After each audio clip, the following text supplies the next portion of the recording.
इस संबंध में कह रहे हैं चौरसिया से मेरा कोई संबंध नहीं था और न संबंध है।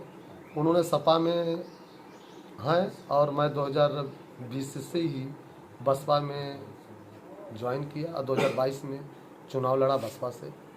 और रह गई बिजनेस की, तो चौरसिया से मेरा कोई लेना देना नहीं है, न कोई मेरा बिजनेस है। उनके द्वारा लगाए गए आरोप निराधार हैं। पैसे जो आपने दिया कह रहे हैं प्रूफ कर दें तो हम संन्यास ले लेंगे। प्रूफ कर दें, ये आवेदन फार्म है, इसमें आप देख लीजिए कि 5 लाख रुपया लिखा है कि नहीं। इनको आवेदन, इन्होंने आवेदन के समय हमको यही फार्म दिए थे, इन्होंने आवेदन किए हैं।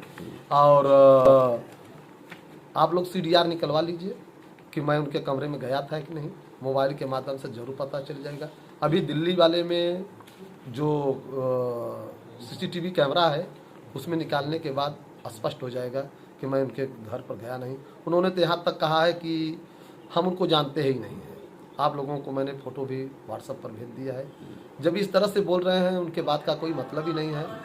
और सिर्फ इतना ही कहना है कि उनके द्वारा जो भी एक कंपनी खोलकर काम कर रहे हैं और उनके बेटे कमल खिफुल से चुनाव लड़ते हैं और प्रदेश प्रभारी बन जाते हैं और उनके परवीन निषाद राष्ट्रीय संयोजक होते हैं निषाद पार्टी के और कमल के फूल से चुनाव लड़ते हैं। ये तो एक कंपनी खोले हैं, निषाद पार्टी नहीं रहेगी। अभी आपने उनका फोटो भी हटवा दिया है और तैयारी भी कर रखा था। फोटो हटवा दिया अपने घर से आपने? हाँ, हमने फोटो हटवा दिया है क्योंकि हम जिसको अपने भगवान मानता था वही मुझे दुख दे दिया। तो ऐसे लोग इंसान को मुझे कोई मतलब ही नहीं रहे अपने रखने का, ना कोई औचित्य है। अगला स्टेप क्या है आपका? अब आगे जो भविष्य में देखेंगे, जैसा निर्णय होगा।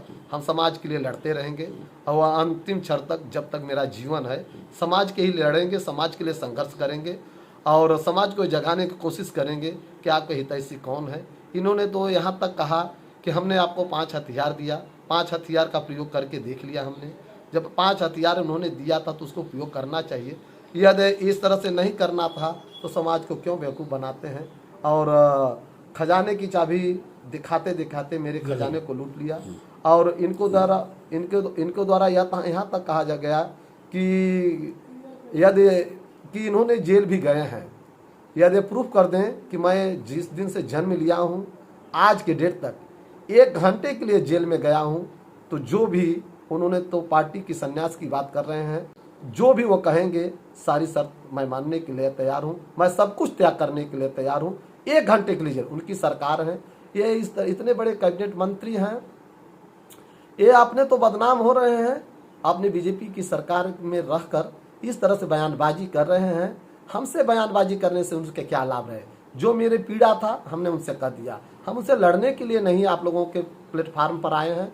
बार बार बयान बदलना, बार बार बयान देना, यह मेरा कोई मकसद नहीं है। मेरे अंदर की जो पीड़ा थी, समाज में जो मेरी पीड़ा थी, हमने आप लोगों के माध्यम से उनको कह दिया है। अब आगे देखिए क्या होता है। लेकिन इनके जो बयान है गलत बयान देते हैं कि इन्होंने जेल गए हैं। ये बता तो रहे हैं 1 दिन के लिए मैं जेल गया हूँ किसी भी आरोप में, तो मैं जो कहेंगे हम। ये मझवा विधानसभा उपचुनाव चल रहा है, इसमें क्या प्रचार करने जाएंगे किसी पार्टी का?